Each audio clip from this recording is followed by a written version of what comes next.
नहीं,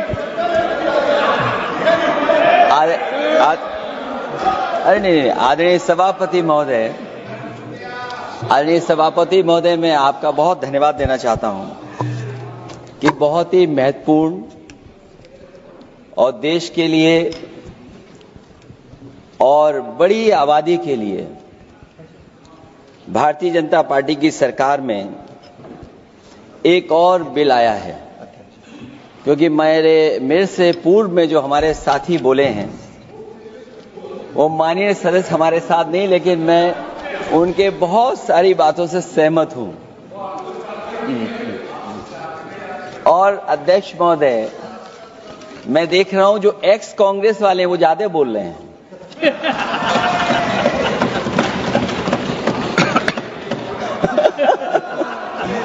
आदरणीय अध्यक्ष महोदय,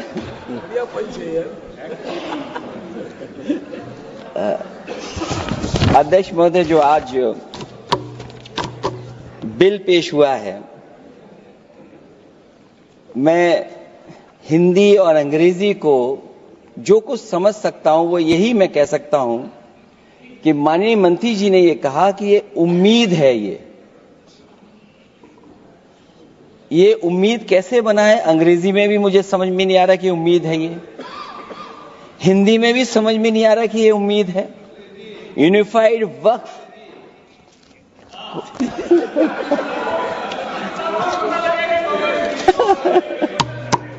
अध्यक्ष महोदय, यूनिफाइड वक्फ मैनेजमेंट अध्यक्ष महोदय, मैं समझ सकता हूं कि मैं वो बात छेड़ना नहीं चाहता था, लेकिन क्या करूं, मजबूरी है अब।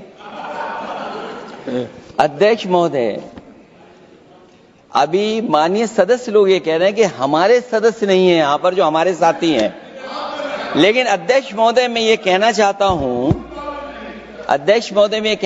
हूं, ये जो बिल लाया जा रहा है, भारतीय जनता पार्टी में एक मुकाबला चल रहा है। भारतीय जनता पार्टी के अंदर मुकाबला चल रहा है कि खराब हिंदू कौन बड़ा है। और ये बात अध्यक्ष महोदय मैं ऐसे ही नहीं कह रहा हूं। जो पार्टी ये कहती हो कि दुनिया की सबसे बड़ी पार्टी है, अध्यक्ष महोदय वो अपना राष्ट्रीय अध्यक्ष नहीं चुन पाए अभी तक। अध्यक्ष महोदय, भारतीय जनता पार्टी क्या है?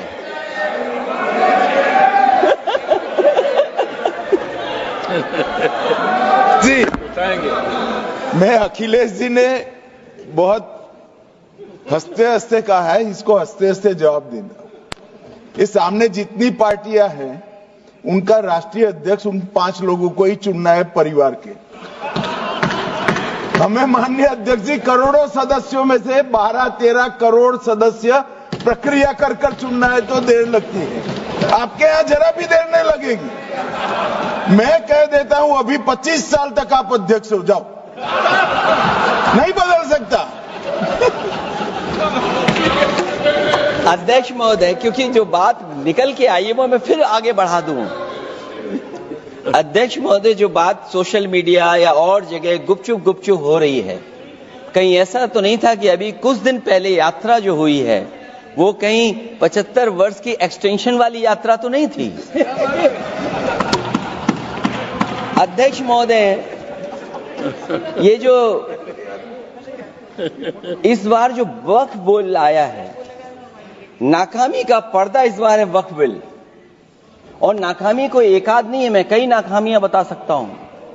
अभी मैं माननीय सदस्यों को सुन रहा था, वो पुराने कई बिल उनके बारे में चर्चा कर रहे थे कि कितने प्रोग्रेसिव बिल लेकर के आए हैं। मुझे याद है मैं उत्तर प्रदेश में उस समय था और मुझे लगा कि शायद इनकी वो बात ठीक होगी। एक ये बहुत तैयारी के साथ फैसला लेकर के आए थे और फैसला ये लिया था आधी रात के आज के बाद नोट नहीं चलेंगे, नोट बंद हो जाएंगे। अध्यक्ष महोदय, उस नोटबंदी नाकामी के बारे में भी तो चर्चा हो जाए। कि अभी भी न जाने कितनी जगह पर कितना रुपया निकला जा रहा है, कितना निकल करके आ रहा है। केवल नाकामी नोटबंदी की नहीं, नाकामी बेरोजगारी की भी है, नाकामी महंगाई की भी है, नाकामी किसान की आय दोगुनी नहीं कर पाए वो भी इनकी नाकामी है। मुझे याद है एक माननीय मंत्री जी पूरे देश की नदियों के बारे में बीओडी बता रहे थे, लेकिन माननीय मंत्री जी ये भूल गए कि उनके शहर में, उनके क्षेत्र की जो नदी है उसकी बीओडी क्या है। गंगा क्या साफ हो गई, यमुना क्या साफ हो गई, स्मार्ट सिटी क्या बन गई, क्या गोद लिए हुए गांव इन्होंने गोद से उतार दिए, उनकी क्या दुर्दशा है। इसलिए मैं कहना चाहता हूं, ये नाकामी का पर्दा इस बार वक्फ बिल बना है। और सबसे बड़ी बात तो यह है कि जिसके लिए फैसला होना है उसकी बात को अहमियत न देना भी नाइंसाफी है। अध्यक्ष महोदय, नाकामी केवल यहां तक नहीं है। और भारतीय जनता पार्टी क्या है, मैं केवल एक पुरानी घटना याद करता हूं। एक बार फैजाबाद अयोध्या में एक कार्यक्रम था, उसमें बड़ी तैयारी की गई थी और तैयारी के साथ कलाकार मुंबई से बुलाए गए थे। हो सकता है वो सहमति दिल्ली से ना रही हो, केवल लखनऊ की सहमति से हो रहा हो कार्यक्रम। और जब कार्यक्रम की पूरी तैयारी हो गई, भगवान श्री राम बनकर के कोई आ गया, लक्ष्मण बनकर के कोई आ गया, मां सीता भी बनकर के कोई आ गया, हनुमान जी, और भगवान हनुमान भी बनकर के कोई आ गया। लेकिन जब लखनऊ से वो हेलीकॉप्टर उड़ा और अयोध्या पहुंचा तो सब लोग थे, लेकिन उसमें हनुमान नहीं थे। अध्यक्ष महोदय, मैं भारतीय जनता पार्टी के लोगों से कहूंगा कि जानकारी करिए कि आखिरकार भगवान श्री राम थे, लक्ष्मण थे, सीता थी, लेकिन हनुमान क्यों नहीं थे? हनुमान इसलिए नहीं थे, शायद उनकी जात या धर्म कुछ और था। अध्यक्ष महोदय, ये देश मिली जुली संस्कृति से चला है। कुछ हमने सीखा, कुछ उन्होंने सिखाया। और जो लोग ये कहते हैं कि हम सबको बराबरी का हक देते हैं, अभी कुछ दिन पहले ईद निकली है। अध्यक्ष महोदय, वो परंपरा रही है, न केवल मैं जाता हूं बल्कि कोई दल का नेता ऐसा नहीं न जाता हो उस कार्यक्रम में शामिल होने। भारतीय जनता पार्टी के जो मुख्यमंत्री, उप मुख्यमंत्री, वो भी जाते हैं, उप मुख्यमंत्री, सभी धर्मों के नेता आते हैं। लेकिन पता नहीं इस बार क्या साजिश थी, षड्यंत्र था कि वहां पर कुछ पाबंदी लगी हुई थी। अगर किसी कारण पाबंदी लगी हुई थी तो बात समझ में आती है, लेकिन जब जानकारी हुई है, किसी को नहीं पता था कि पाबंदी क्यों लगी है कि आप नहीं जा सकते वहां पर कार्यक्रम में शामिल होने। क्या यही भारत है, यही संविधान हमें रास्ता दिखाता है? अध्यक्ष महोदय, मंत्री जी बताएं हमें, वो खुद भी माइनॉरिटी हैं, भगवान बुद्ध के रास्ते पे चलते हैं। भगवान बुद्ध का रास्ता दूसरा है। हम आपको अपना मानते हैं तब भी जब आप हमारे बहुत सारे ग्रंथों को नहीं मानते हैं, तब भी हम आपको अपना मानते हैं। आप हमारे पुराणों को नहीं मानते हैं, आप हमारे उपनिषदों को नहीं मानते हैं, लेकिन सोचिए, हम हिंदू वो लोग हैं जो आपको स्वीकार करते हैं और गले लगा करके चलते हैं। अब मैं दूसरे धर्म पे नहीं जाऊंगा, कोई नाराज हो सकता है। मैं दूसरे धर्म के बारे में नहीं जा सकता, मैं केवल यही बताता हूं। और मैं उत्तर प्रदेश में, अध्यक्ष जी, जहां से आता हूं, मैं अपमान नहीं कर रहा हूं, मैं सच बोल रहा हूं। और ये बिहार के चुनाव में जो आप कह रहे हैं कि महिलाओं को 2 मेंबर बना दिया, इस बार मैं भी देखूंगा आगे भारतीय जनता पार्टी कितनी महिला लोगों को टिकट देंगे वहां पर।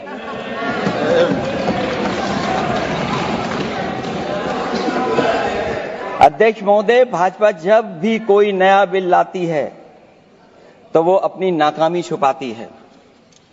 भाजपा वाले मुसलमान भाइयों की वक्फ की जमीन चिन्हित करने की बात कर रहे हैं, जिससे महाकुंभ में जो हिंदू मारे गए हैं, या खो गए हैं उनको चिन्हित करने की बात पर पर्दा पड़ जाए। अध्यक्ष महोदय, मुझे खुशी इस बात की कि हमारा धर्म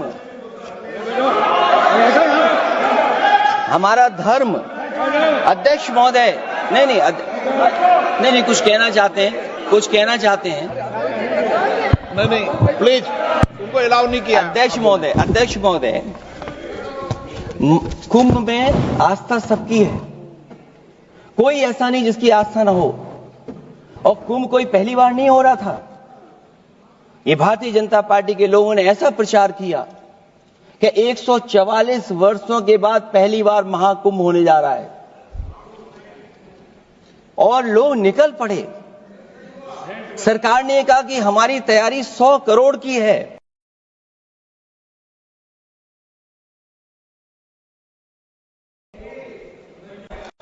आप कहते टेक्नोलॉजी का हम इस्तेमाल करेंगे, जमीनों को हम मैपिंग कर करके डेटा एंड रिकॉर्ड ठीक करेंगे। अध्यक्ष महोदय, ये बताएं कि वो 30 लोग कौन थे, उनके नाम क्या थे जिनकी जान चली गई, न केवल जान जाने वालों की, बल्कि अध्यक्ष महोदय ये सरकार बताए कि जो लगभग 1000 हिंदू खो गए हैं, जो अभी तक नहीं मिले, जो अभी तक नहीं खोज पाए हैं, वो 1000 हिंदू की सूची कहां है? और फिर धर्म कारोबार की बात है, जो ये लोग अध्यक्ष महोदय, मैं कार सेवक वाली बात इसलिए नहीं छेड़ना चाहता हूं। अध्यक्ष महोदय, ये शायद माननीय सदस्य जानते नहीं कुछ सच्चाई नहीं जानते। अध्यक्ष महोदय, ये संविधान की वजह से, संविधान को बचाने के लिए, हिंदू एकता को बचाने के लिए कुछ फैसले लिए गए, लेकिन एफआईआर हम लोगों पे नहीं लिखी गई थी। एफआईआर उन पे लिखी गई थी जो बेचारे तैयार हो गए थे सुबह, लेकिन पता नहीं कहां से फोन आया था, कहा था कि अब तैयार तो हो गए हो लेकिन आप शिलान्यास में नहीं आ सकते। बहुत सही। इसलिए बात को इधर से उधर नहीं में ले जाना चाहता। अखिलेश जी, जरा वक्त पे भी आ जाओ। अच्छा, वक्त पे आ रहा हूं। नहीं, वक्फ पे अध्यक्ष इसलिए आ रहा हूं क्योंकि वक्फ समझने के लिए भारतीय जनता पार्टी की सोच क्या है। और ये अध्यक्ष महोदय जब ये कह रहे हैं कि इससे कारोबार होगा, अध्यक्ष महोदय, धर्म की चीजों से कारोबार नहीं हो सकता। हमारे उत्तर प्रदेश के मुख्यमंत्री जी ने भी कहा कि कारोबार होगा। वो 30 की गिनती में उलझे हुए हैं, जैसे 30 मार खाए वो। उनसे पूछा कि जान कितनी गई, वो 30। उनसे पूछा कि कारोबार कितने का होगा, 30 गुणा 10,000 करोड़। सोचिए, कुंभ हमारा क्या कारोबार की जगह है? और फिर उसका कौन नापेगा, कैसे नालाएगा? और फिर हमारे माननीय मंत्री जी कह रहे हैं कि जमीन, चाहे वो रेलवे की हो, चाहे वो डिफेंस की हो, वो भारत की जमीन है। मैं भी स्वीकार करता हूं कि रेलवे की जमीन भी भारत की है, डिफेंस की भी जमीन भारत की है। क्या डिफेंस की जमीन नहीं बेची जा रही मंत्री जी? अध्यक्ष महोदय, क्या रेलवे की जमीनें नहीं बेची जा रही हैं? अध्यक्ष महोदय, केवल यहां तक नहीं, कितना हस्तक्षेप होता है। वक्फ भी भारत के, इसीलिए तो कहीं ना कहीं वक्फ की जमीन से, अध्यक्ष महोदय, माननीय मंत्री जी बताएं, और मुझे उम्मीद है कि जब जवाब देंगे तो बताएंगे कि वक्फ की जमीन से बड़ा मुद्दा वो जमीन है जिस पर चीन ने अपने गांव बसा लिए हैं, लेकिन कोई बाहरी खतरे पर सवाल बवाल न करे, इसलिए ये बिल लाया जा रहा है। और माननीय मंत्री जहां से आते हैं, जिस प्रदेश से आते हैं, कम से कम ये तो बताएंगे कि वहां कितने चीन ने गांव बसा लिए, घर बन गए हैं। अध्यक्ष महोदय, आपके माध्यम से सरकार गारंटी दे कि वक्फ की जमीन कभी भी किसी भी पैतरेबाजी से, किसी और मकसद के लिए किसी और को नहीं दी जाएगी। वक्फ की वर्तमान व्यवस्था में चाहे 5 साल के धर्म पालन की पाबंदी की बात हो, या कलेक्टर से सर्वेक्षण के हस्तक्षेप की बात हो, या वक्फ परिषद या बोर्ड में बाहरियों को शामिल करने की बात हो, इन सब का उद्देश्य मुस्लिम भाइयों के सार्वजनिक अधिकार को छीनकर उनके महत्व और नियंत्रण को कम करना है। ट्रिब्यूनल के निर्णय को अंतिम न मानकर उच्च न्यायालय में लेकर जाने की अनुमति देना दरअसल जमीनी विवाद को लंबी न्यायिक प्रक्रिया में फंसाकर वक्फ भूमि पर कब्जों को बनाए रखने का रास्ता खोलेगा। सबसे बड़ी बात यह कि वक्फ बिल के पीछे की न तो नीति सही है न नियत, ये देश के करोड़ों लोगों से उनके घर दुकान छीनने की भी साजिश है। भाजपा एक अलोकतांत्रिक पार्टी है, वो असहमति को अपनी शक्ति मानती है। जब देश के अधिकांश राजनीतिक दल वक्फ बिल के खिलाफ हैं, तो उसे लाने की जरूरत क्या है जो जिद क्यों कर रहे हैं सरकार। वक्फ बिल का लाना भाजपा की सियासी हट है। वक्फ बिल भाजपा की सांप्रदायिक राजनीति का नया रूप है। वो तो आपको काटेगा, और इसलिए काटेगा कि अध्यक्ष महोदय बाहर ये लिखते हैं सत्यमेव जयते, बाहर है लिखते सत्यमेव जयते, भाजपाई अंदर असत्य बात कहते। भाजपा वक्फ बिल लाकर अपने उन समर्थकों का तुष्टीकरण करना चाहती है जो भाजपा की आर्थिक नीति, महंगाई, बेरोजगारी, बेकारी और चौपट अर्थव्यवस्था से उसे छटक गए हैं। क्योंकि अध्यक्ष महोदय, जब से वोट में गिरावट आई है और खासकर उत्तर प्रदेश में भी, तब से भारतीय जनता पार्टी की कोशिश है कि अपना वोट कैसे संभाला जाए। ये वोट को संभालने के लिए बिल लाया गया है। भाजपा का लक्ष्य वक्फ की जमीनों पर है। इन जमीनों का नियंत्रण अपने हाथ में लेकर इन जमीनों को पिछले दरवाजे से अपने लोगों के हाथों में दे देना चाहती है। भाजपा चाहती है कि वक्फ बिल लाने से मुस्लिम समुदाय को लगे कि उन पर हक को मारा जा रहा है, वो उद्वेलित हों और भाजपा को ध्रुवीकरण की राजनीति करने का मौका मिल सके। क्योंकि अध्यक्ष महोदय, भाजपा का लक्ष्य यह है कि ध्रुवीकरण हो, क्योंकि वो जानते हैं कि ध्रुवीकरण जितना होगा उससे वो लाभ उठाने में आगे रहेंगे। तो ये वक्फ बिल जो लाया जा रहा है, वो अपनी वोट बैंक को संभालने के लिए और समाज को बांट करके ध्रुवीकरण करके राजनीतिक लाभ लेने के लिए लाया जा रहा है। और अगर इसके लिए नहीं लाया होता तो पहले से जो जितने फैसले लिए सरकार ने, क्या उससे देश और प्रदेश में कोई बड़ा बदलाव आ गया है? अगर स्मार्ट सिटी का बात करें तो कितनी स्मार्ट सिटी बन गई है आपकी? आपके नोटबंदी की वजह से न जाने कितना रुपया कहां निकल रहा है। और डर तो ये लगता है कहीं भाजपा वाले दूसरों के पैसा रख करके न पकड़वा दें। वक्फ बिल के आने से पूरी दुनिया में एक गलत संदेश भी जाएगा। इससे देश की सेकुलर इमेज को बहुत धक्का लगेगा। वक्फ बिल भाजपा की नफरत की राजनीति का एक और अध्याय है। मैं अंत में कहना चाहता हूं कि अभी तो आपने साथी संभाल लिए हैं, एक साथी तो मुझे दिखाई नहीं दे रहा है, और हमारे जिनका हमने सम्मान किया हमें कहां ले गए आप, और हमें यहां छोड़ गए आप, हमें छोड़ गए। हमें देखिए सभापति महोदय देखिए राजनीति क्या है। हमने आपका हाथ पकड़ा और हम यहां आ गए, और आप हमारा हाथ छुड़ा करके वहां चले गए। इसलिए देखिए कब हमारा इनका हाथ मिल जाए। और मैं अध्यक्ष सभापति महोदय ये कहना चाहता हूं कि वक्फ बिल भाजपा के लिए वाटरलू साबित होगा, क्योंकि ऊपर से तो हाँ हाँ कह रहे हैं, लेकिन अंदर ही अंदर बहुत सारे साथी सहमत नहीं है। मैं अंत में इतना ही कहना चाहता हूं कि ये वक्फ बिल जो लेकर के आए, कोई उम्मीद लेकर के नहीं आ रहा है। ये सोची समझी रणनीति का हिस्सा है, क्योंकि इनका जो वोट बिखर गया है, ये मुस्लिम में भी बंटवारा चाहते हैं। मुस्लिम इस्लाम धर्म में कहीं बंटवारा नजर नहीं आता है, लेकिन इनकी कोशिश है कि इस बिल के माध्यम से हम मुस्लिम भाईचारा में भी बंटवारा करते हैं। बंटवारा तो पीडीए करेगा अभी देखिएगा।